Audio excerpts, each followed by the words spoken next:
Hello, I'm Nathan Pulicino, and I'm going to present a paper which I wrote with my colleague, Dr. Charles Bonello, about challenges faced by Maltese students studying advanced level physics. I'm going to start off with a bit of a background on the education system in Malta.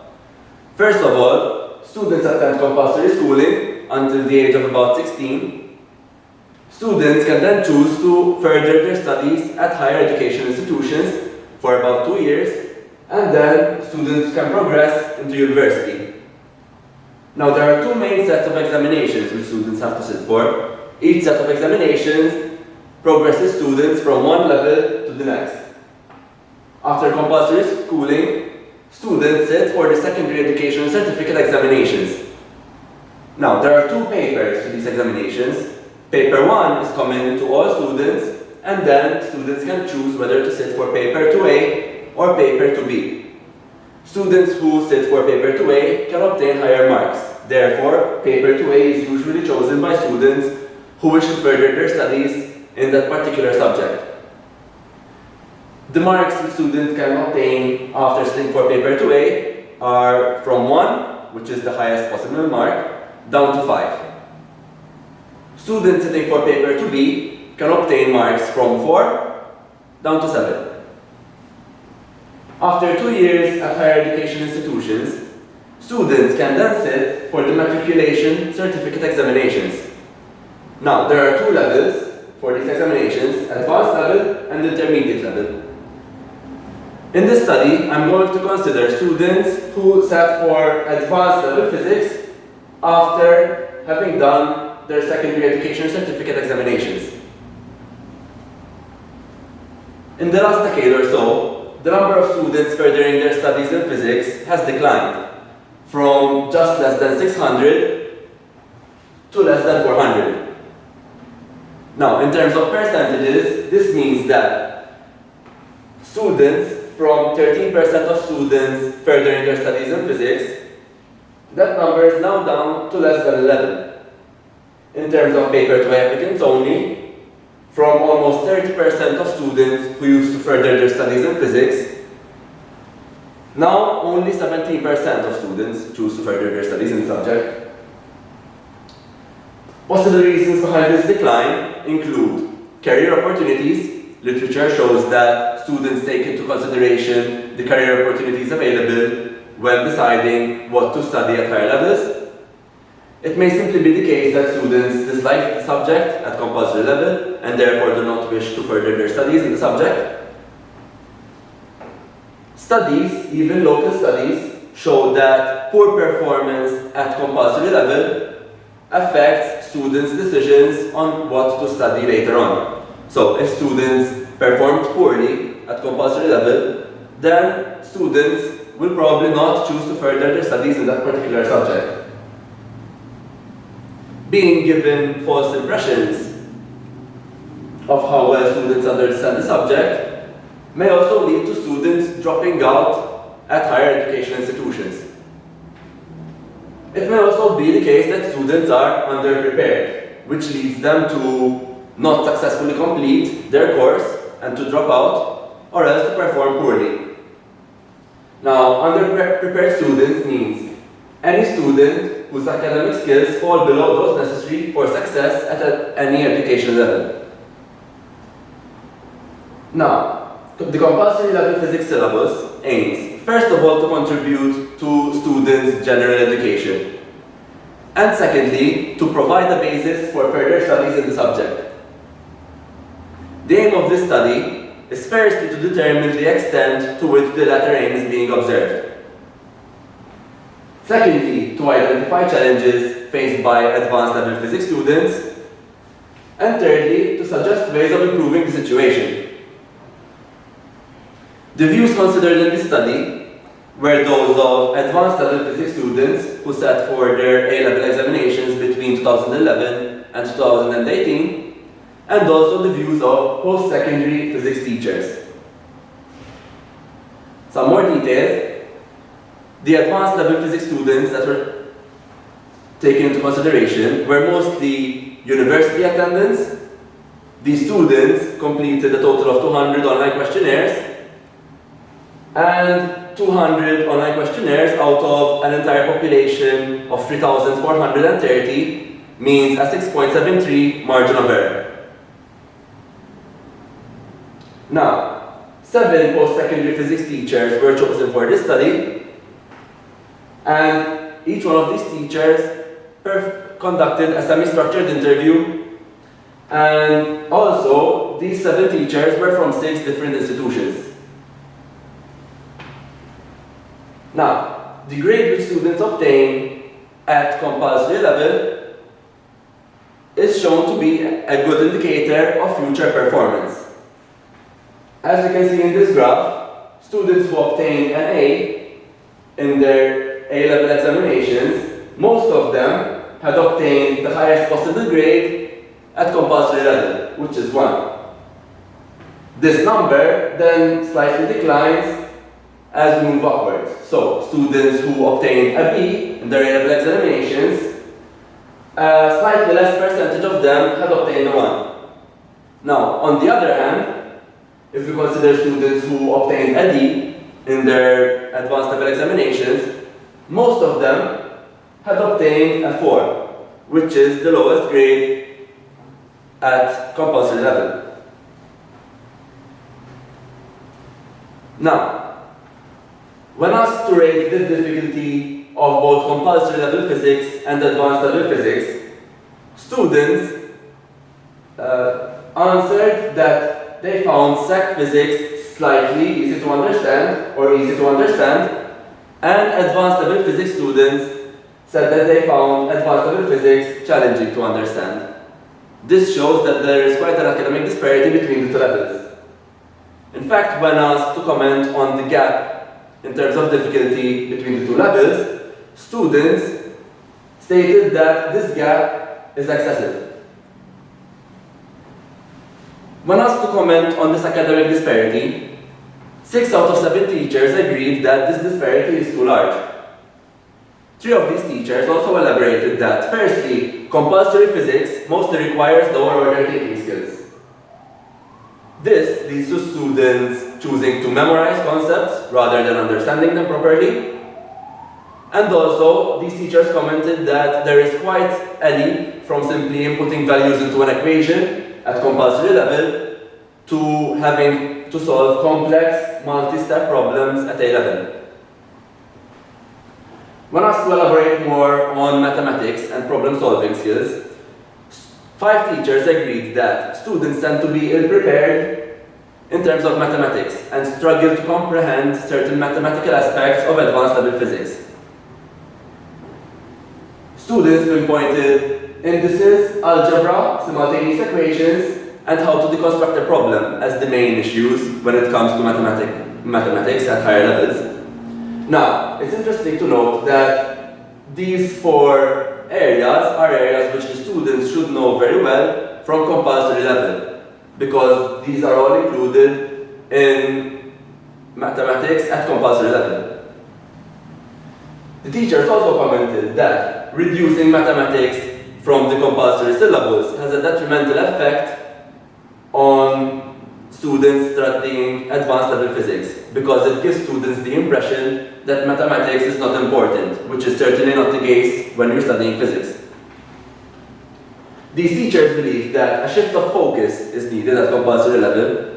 All interviewed teachers agreed that compulsory physics prepares students well to be able to recall and work out simple mathematical problems, but it does not prepare students well to be able to apply knowledge to unfamiliar situations or to solve complex multi-step problems. This is a tool which a couple of teachers highlighted.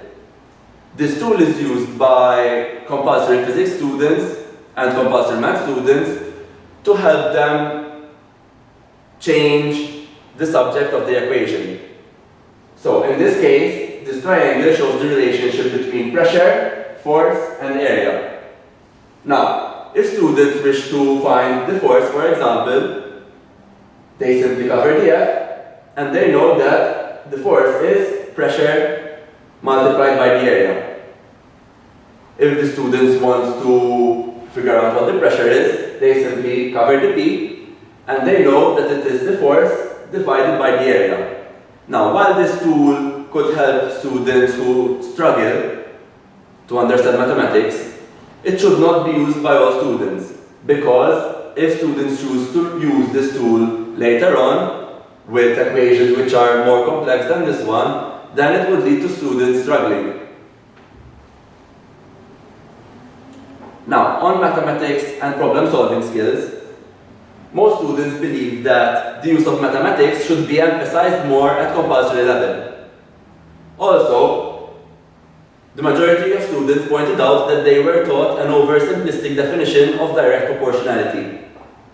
Students were taught that direct proportionality means that when one value increases, the other one also increases, when this is not necessarily the case.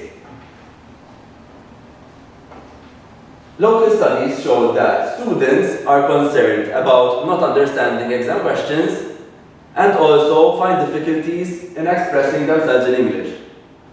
In this study, most students believed that they were able to use proper English to express themselves. On the other hand, 6 out of 7 teachers believed that students struggle to understand questions and also struggle to express themselves. One of these teachers pointed out that the situation is gradually improving as more foreign students are being included in our academic institutions, and therefore students are encouraged to speak in English even more.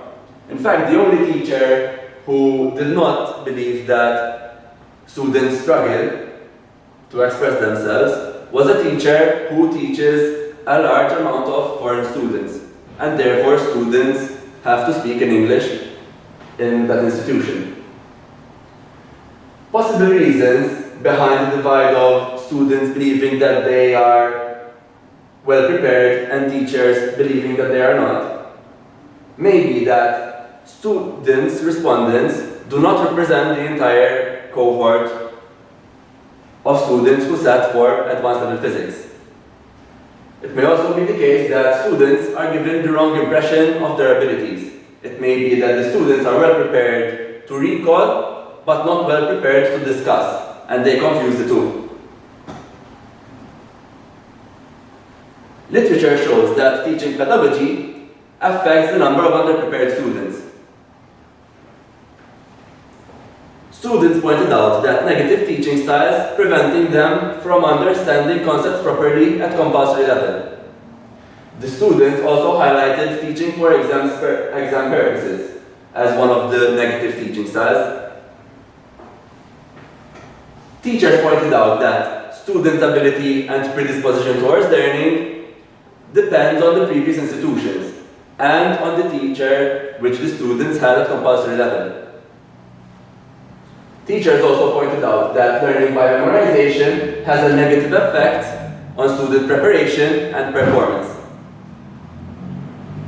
When covering topics in which students have a good grounding in from compulsory level, 6 interviewed teachers believe that students find these concepts easier to grasp, and also that students participate more and are more confident during lessons. 4 interviewed teachers also mentioned that students cover material quicker when there is good grounding from compulsory level, and that teachers encounter fewer problems while teaching. In an open question on how to better prepare students for advanced level physics, 13 out of 200 students suggested that compulsory physics should cover a wider range of topics. It should mention all the topics which are covered at advanced level, including topics such as quantum physics, which is not mentioned at compulsory level. A teacher noticed that students with a poor chemistry background struggle to understand certain concepts such as semiconductors and nuclear physics. Therefore, a wider range of topics would help students better understand and be better prepared for advanced level physics. Now, about misconceptions, 5 interviewed teachers stated that misconceptions hinder students from learning.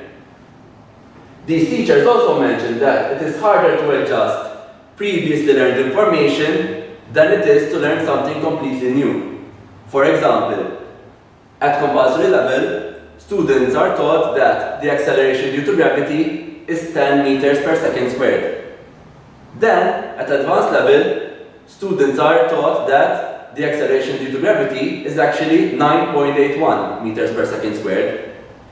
Students often lose marks because at A level, they continue to make use of the acceleration due to gravity as 10 meters per second squared, which is the value given at compulsory level. These interviewed teachers commented that teachers, both at A level and at compulsory level, need to be aware of common misconceptions in order to properly address them. When asked about why these misconceptions arise, teachers responded that it is hard to have to imagine abstract concepts with limited knowledge. For example, when teaching electrostatic fields and magnetic fields without first explaining what a field is, students have to build information without first knowing the basics of a field. And that may lead to misconceptions. Also, misconceptions may arise because students choose to memorize content and learn for exam purposes rather than trying to understand the concept properly. To reduce misconceptions, teachers believe that we need to move away from teacher-centered pedagogies and start using experiments, visuals, discussions, and probing questions when teaching. Also, teachers highlighted that we need to teach students about the reasoning behind concepts. For example, in units, teachers highlighted that students are able to recall units fairly easily. However, students do not understand what units actually mean. For example, when talking about velocity, students know that the units of the velocity are meters per second, but they struggle to understand that those units come from the equation of velocity and what velocity actually means. On experimental work, teachers believe that students struggle to conduct experiments on their own, especially when working with circuits. Teachers believe that students are not prepared to conduct experiments on their own from compulsory level. Teachers also mentioned that students are not well prepared to properly consider precautions and errors. Teachers said that students have a list of memorized precautions and errors, but they cannot relate precautions to their proper errors, and also they cannot apply precautions and errors properly depending on the experiment. In an open question on how to better prepare students for experimental work, students believe that students should be given more opportunities to work independently at compulsory level. In fact, 20% of students commented this in an open question. 13 other students believe that there needs to be a more evident link between theoretical work and practical work. Both students and teachers believe that the future of experimental work should not be recipe-type instructions or students being shown demonstrations, but instead they should be investigations. Students from an early age being taught how to investigate a problem. In terms of the mathematics involved in practical work, interviewed teachers believe that students are able to work out simple mathematical calculations, such as calculating the gradient of a straight line graph, but teachers believe that students struggle when it comes to more advanced calculations, such as arranging the equation to straight line form using algebra and extracting information by associating the gradient obtained from the graph to the equation. When asked to state challenging areas of advanced level physics, both students and teachers mentioned the following: thermal physics, electric currents, electrostatic fields, magnetic fields and electromagnetic induction, atomic, nuclear and particle physics, and quantum theory. When asked to elaborate on what makes these concepts difficult, teachers mentioned that these concepts may be too abstract or highly mathematical. In fact, all 7 interviewed teachers, without being specifically asked, all mentioned that students struggle to understand abstract concepts, and that something needs to be done about this. Teachers also mentioned that there may be poor grounding in certain topics, such as circular motion and kinetic theory. Teachers also mentioned that it may be the case that students cover certain topics superficially at compulsory level by choosing to memorize rather than understand concepts. Teachers pinpointed waves, electricity, and magnetism as these topics.